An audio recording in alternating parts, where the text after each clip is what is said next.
Hey guys, welcome to Siffany's Walk with Grace. Doing Hello. we'll do something a little different today. My other half is not feeling too great, so going from across the board here. So But this is a new thing. It's good that we're, kind of trying this out. I kind of like being home. I got my slippers on and my coffee, which you don't typically like the smell of, so I can have my coffee. I bet that's wonderful. Yeah. Well, I think today we're going to touch on white coat syndrome.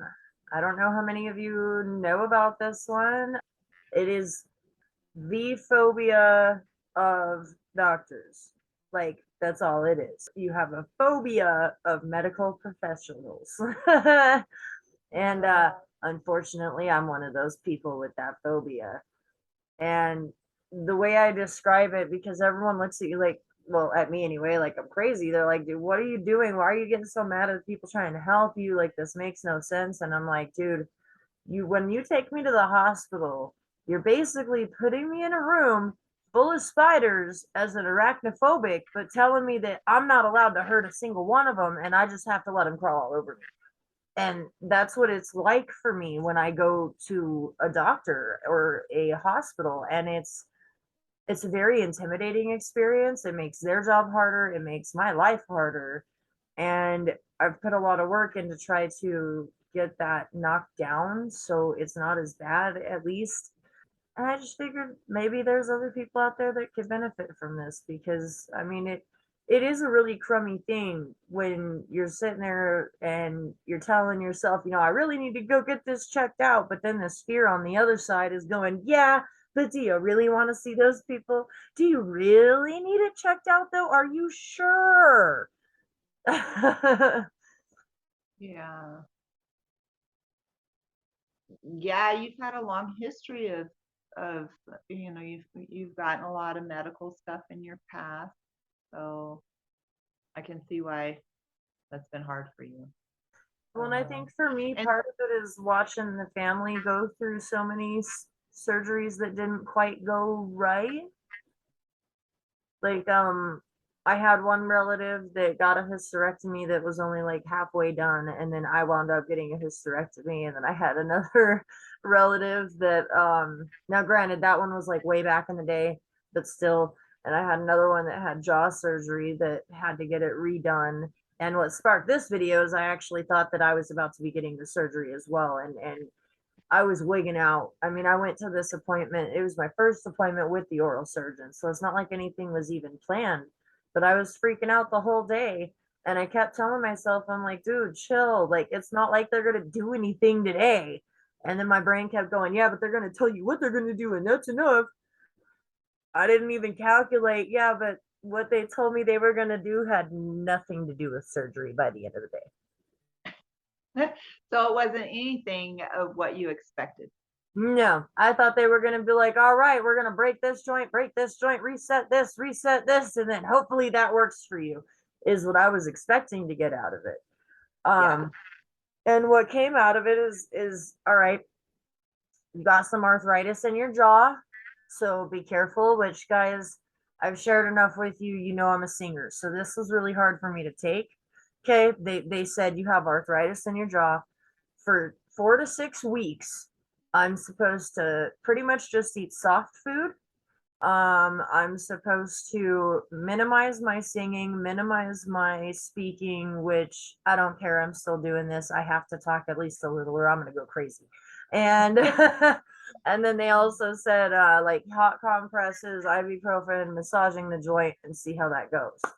And then they told me to go talk to my regular doctor about maybe some like physical therapy on it or whatever. They said that they actually think the problem is muscular. It's not even the bone. It's early onset of arthritis. So it's not like it's deteriorated that bad, but it's the muscles that are pissed. And so Okay. basically, like, take it easy so you don't deteriorate the joints quicker, and see if not using your mouth as much, whoops, I knocked my table, will help with the joints or with the muscles. And I'm like, oh, okay. So You're trying to take away three of my favorite things: talking, singing, and eating. This is rough. but Ouch. you're not breaking me. You're not breaking me. So I'll take it. But at the end of the Yeah, day, I spent what, a week and a half wigging out over this appointment for nothing. for Absolutely nothing. nothing. Okay. Yeah, Stop rambling. yeah. You're so cute. Okay, so the gist of this video is going to be how to work with the expectations, right? Mhm. Because it turned out nothing what you anticipated in the Not even beginning, close. not even close. And so you spent what, a week, at least a And a week, if half. not. Um, Yeah, the okay. 24 hours before the appointment tend to be the worst no matter what. Like it doesn't matter what it is. I've noticed that 24-hour window beforehand, it's like I can't focus and I'm real scatterbrained and I'm real panicky and maybe my heart will be beating a little bit harder or my breath will be a little more shallow. And I pick up on these physical signs and I've been Okay. trying to use that to kind of recalibrate my brain. Like, hey, you're showing some of those physical signs of panic. I think maybe we should breathe because, like, we're not even there yet. Like, you still got Right. 2 days. Like, Yeah, yeah. Let me give a little background. Kind of what's happening is our brains, the way they work, they function on past experiences, right? And even you were talking about kind of these past experiences familial of your own experiences. and those that you know. Yes. And so what happens is we kind of take our past experience and we put it forward into the future, and that's where we're operating from, right? But so what's missing in this equation? The present. The present. Yeah, the present moment. Okay. um Now, and a lot of us might have that concept, or that concept's pretty easy to understand. Okay, all right, Grace, I get it, but now what? That's not really helping me. um I I think it's really good to understand and for people to think back in their lives. I think we've all had this experience that once we get wherever it is that we're going, for you, it's the doctor, it could be anything, right? Right. I mean, Um, there's people that are terrified to fly. So you can use the what we're about to teach you. You can use that there too, because yep, shocker, Grace was one of the biggest people to help me figure out how to get over the fear. I mean, it's yeah, not even that I'm over it, but how to work with it. Let me I'll work with rephrase. it. Yeah, and I'll say that, over the years, kind of watching you, you are getting better and you've made some progress. This being that it was your jaw, and the thing that happened with the relative of ours, that I know what you're talking about. I mean, It was horrible. it was horrible, and she was miserable for a very long time. I think after the second one, she's fine, but it was, it was heartbreaking to watch. And it's hard to watch people in that much pain, and there's not anything you can do about it. Mhm. um but yeah, so pick your poison. We all have it, that thing that we're worried about. We are wanting and trying and looking into possibly buying a home. That's really nerve wracking and fear inducing for me. It touches on all kinds of things. And that's actually very common for a lot of people. The only people you see that are really comfortable per se buying a home tend to be the wealthy because for them, if it's a loss, it's a loss, but they still have their finances. Right. And even then, some of them do find that nervousness there too. So that's actually a great one to relate to it. I mean, I haven't met a single person that's gone and gotten a house and not been like, "Ugh." Right. Right. Yeah. I mean, we've had history of bad debt. We're not sure, that we're really clearing up, and we've been working a lot on. We're, working on bringing up our credit scores. We're all these things, but a lot of it comes down to, for me, and let me know about you, be thinking about that thing that you really have a hard time with, because we'll go through this together. Okay. So for me, I'm keeping buying a house in mind. Siffany, you're keeping the white coat Doctors. syndrome in mind, and everybody's got their thing. But one of the big things, and actually I want to pause right here and let's practice some breathing, okay? Because it's very helpful for me. I mean, this whole, being on here is very nerve-wracking for me. So let's give it a try. So take a deep breath through your nose. Hold it. Breathe out through your nose. Breathe in. Pause. Breathe out. Last time. Breathe in. Pause. And breathe out. Okay. I hope you in the audience did that with us. And take a little body check now. I know for me, it feels a little quieter. I don't know how that happens, but that's something that happens for me. When I take a couple deep breaths, it just feels quieter. Did my brain quiet? Did the energies in the room quiet? I don't know, but that's what it does for me. I get How less about you? twitchy. Huh? I get less twitchy. I Okay, have there you like go. restless leg syndrome. I fidget a lot, so my hands are always, I know you know this, but the audience doesn't. I always have to be doing something, whether it be like just, going like this or whatever. And after a couple deep breaths, I tend to be a lot less twitchy. Lot less twitchy. Okay, Yep. very good. So probably the first thing I would say, when we're dealing with something, scary, like going to the doctor, or me going to a lender, most likely it's going to take more than 3 breaths and you're fine. Okay. So keep in mind, it's a practice, practice, practice, practice. We are so used to going full throttle all the time, from the time we wake up to the time we go to bed. And that full throttle, that's your body's moving, but so is your brain. And our brain, most of the time, is on autopilot until something very fearful comes along, and now you're very well aware of what's going on in your head. And now you do want it to pause, but because we're so used to it being on autopilot, I mean, this is a work in progress. That's why I recommend the breathing. And I don't mean to sound like a broken record. I'm sure that I do, but I know no other way. And as a counselor that practiced for 7 years, schooling for 8 years, very traumatic life before that, I have not been able to find another way. Okay. I would like to add to that the deep breathing, a lot of us need reminders when we're starting this out. I mean, think Yeah. about how many times you still remind me to deep breathe, and we've been doing this for how many years? For how So long? while it may sound, while once in a while you might be like, oh, this again, but then you could stop and be like, wait, have I done that recently though? Do I like, so it might be kind of a reminder for some of our viewers too. You never know. And Yep. I like that you use the term autopilot, because if you think about it, what are we doing right now? Okay, we've been letting the plane fly itself, but guess what? It's time for us to learn how to fly it, right? So we're not just going to be able to hop in the pilot's seat and go exactly where we're going and have nothing go wrong the first try. We got to learn this stuff. It takes time for us to practice it and to put it into effect and to go through the simulations, and then we get our pilot's test and we pass it with flying colors. Okay, so right now we're in the pilot school phase. That's what Right. we're doing right now. We're in pilot school. Yeah, I love that, Siffany. And you know what? We haven't even got off the ground yet, and that's okay. It's okay. Lots and lots and lots of practice, lots and lots and lots of repetition.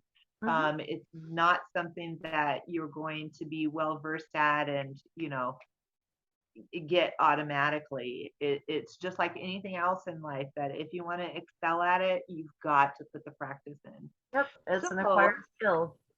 it's an acquired skill. Absolutely. Absolutely. So, I like to recommend, oh, and, I'm seeing the chiropractor, and I'm seeing her every week, and I've been doing this for almost a year.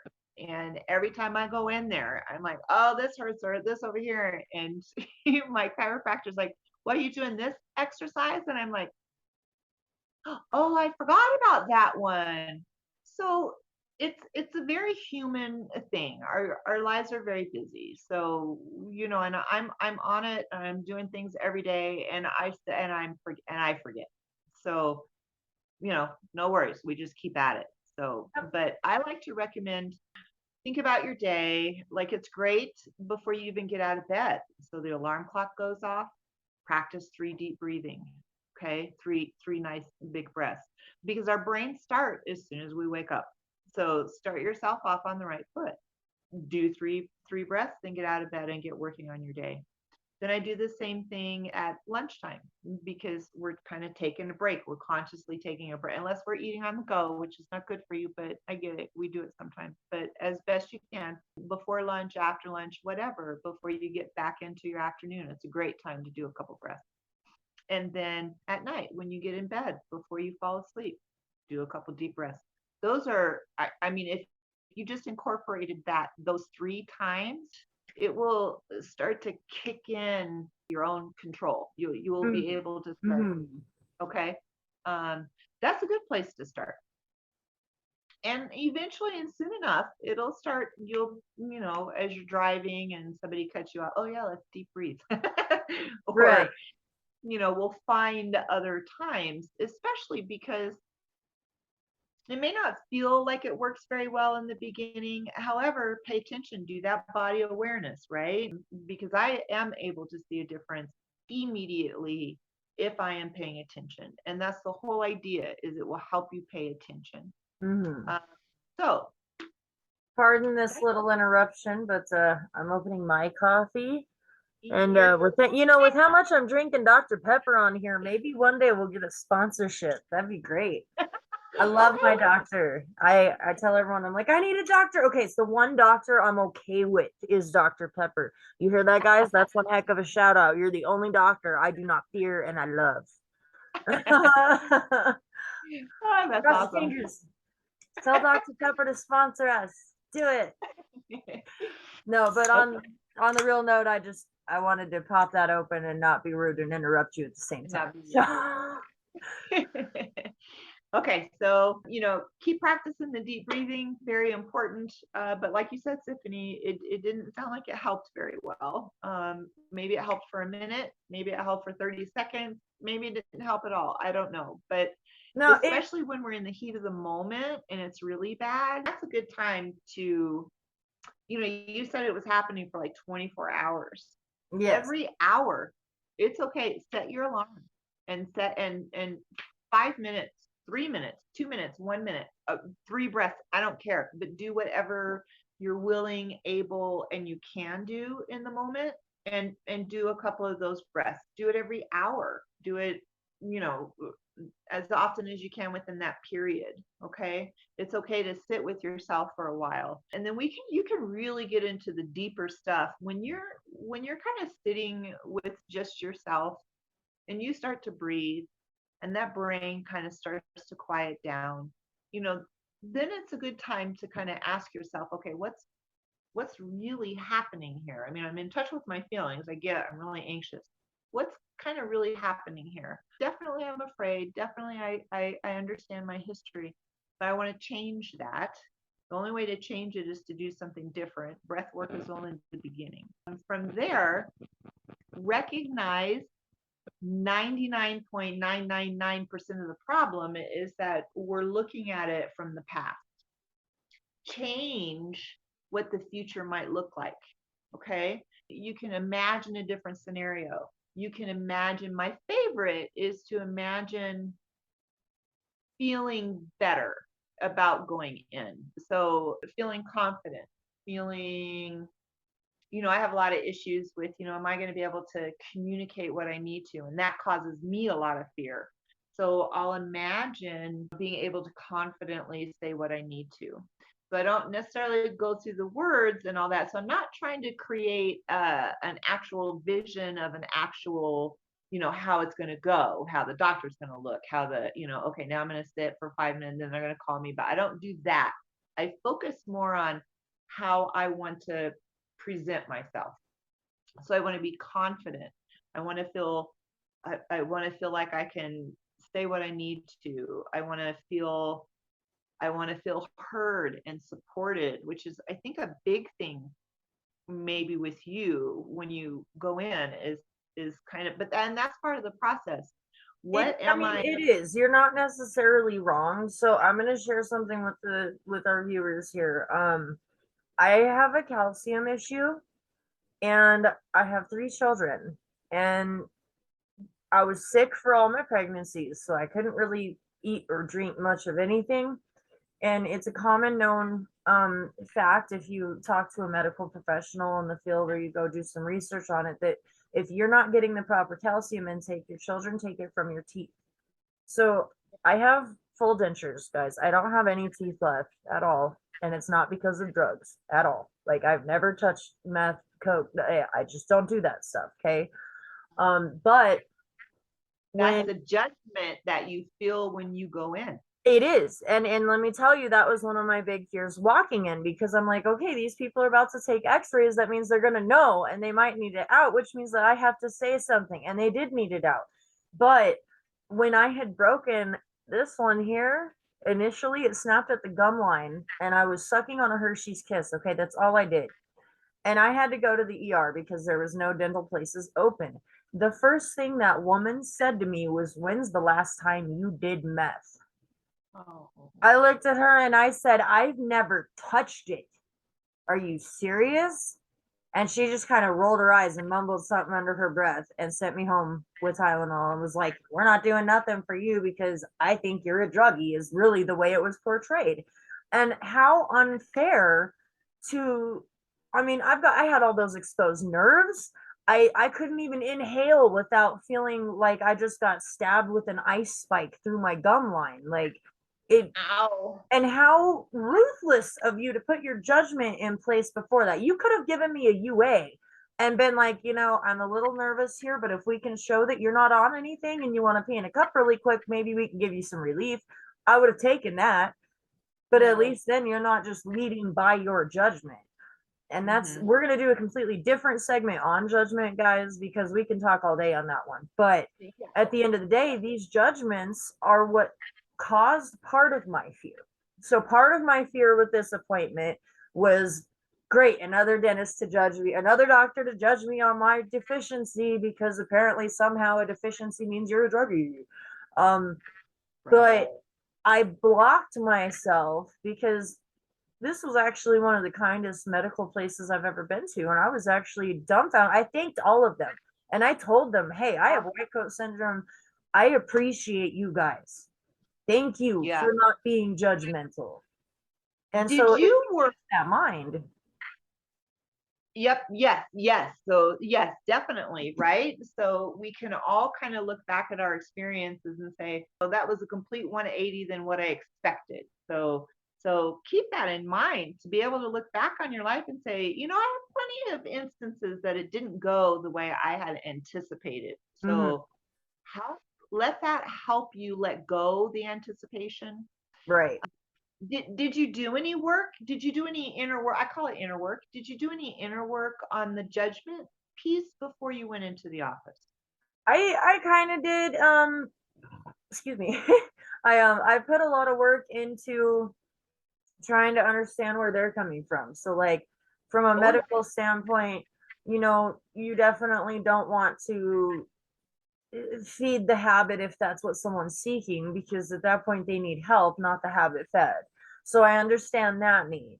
And I also understand how sometimes in the past my anxiety could have possibly made me look like a little bit of a junkie because I was just so frantic. Like looking back, I'm like, oh, well, no wonder we had a problem. They probably thought I was strung out when really I was just terrified. You were Um, terrified. but at the same time, then that could be said the same for them. They could have thought that maybe there was, you know what I mean? Like, especially if someone's telling you, Yeah. hey, I'm petrified of you, which I do. I'm honest about that because it makes their job easier. And I also tried to keep in mind what you told me. There was, I don't remember when, but you'd taken me in for some and it was a big deal. And you said, Siffany, just shut up and let them do their job. they can't help you if you don't let them, and you obviously need help, so just sit still. and and it was one of those, you were really just tired of my nonsense, which is fine, but it stood out because you made a point. Like, how are they supposed to help me if I'm not even going to let them touch me? And so I tried to hang on to that too. Like, they're here to help, they're here to help, they're here to help, they're here to help. And just reminding myself that, like, it at Yeah. least put the ease of, they're not, it's not meant to be malicious. So, like, I don't know, the way my brain works is, it's like, okay, you're going to the doctor, you're going to get hurt, that's just it, period. Like, they're against you. But I had to retrain my brain to know they're there to help me, they're not against me, they're there to help me. And it took a ridiculous amount of time and effort to get to where I am right now. And it's still not where I would like to be. I would like to be way more comfortable than I am now. But Yeah. like, this is years of me putting this thought process through. So, like we said, not everyone passes pilot school on the first try, right? Yep.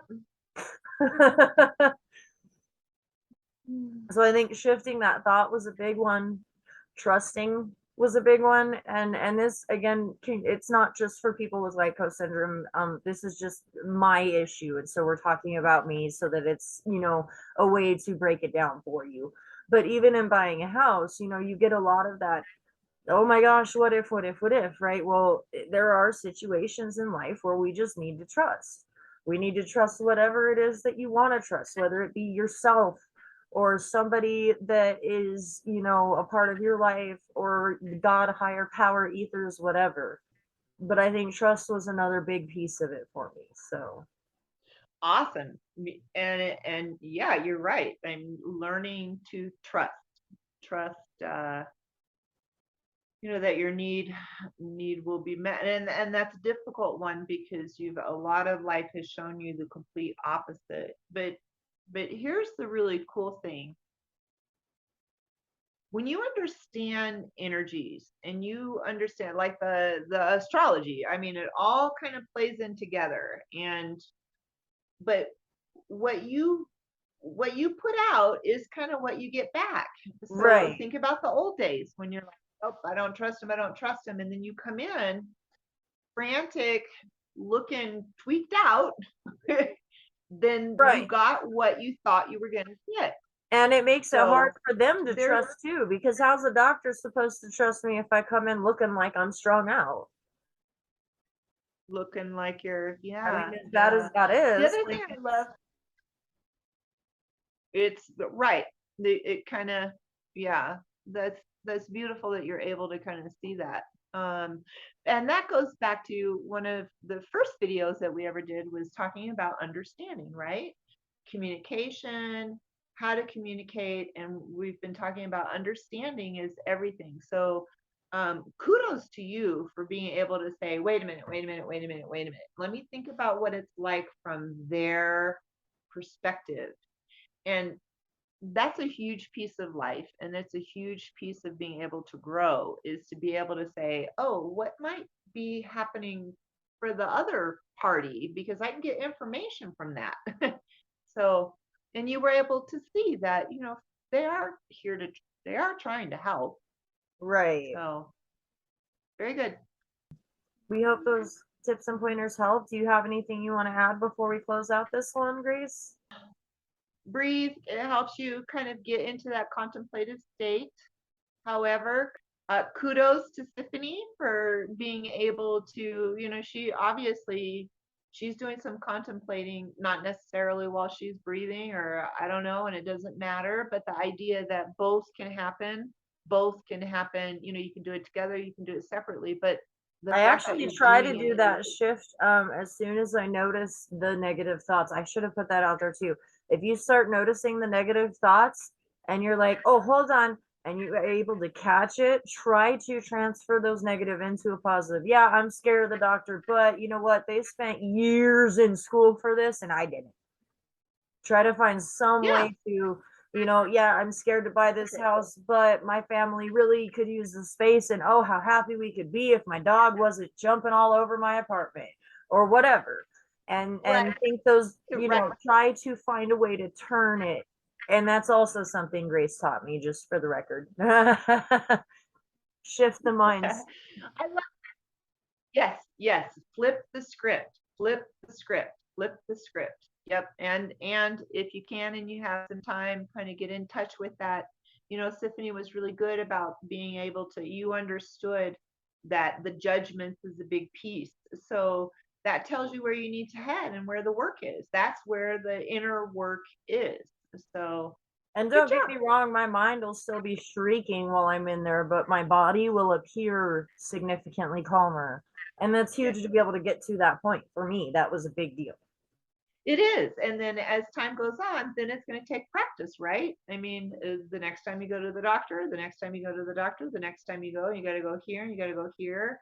That hopefully you will find it gets better and better and better, and it's a smoother transaction.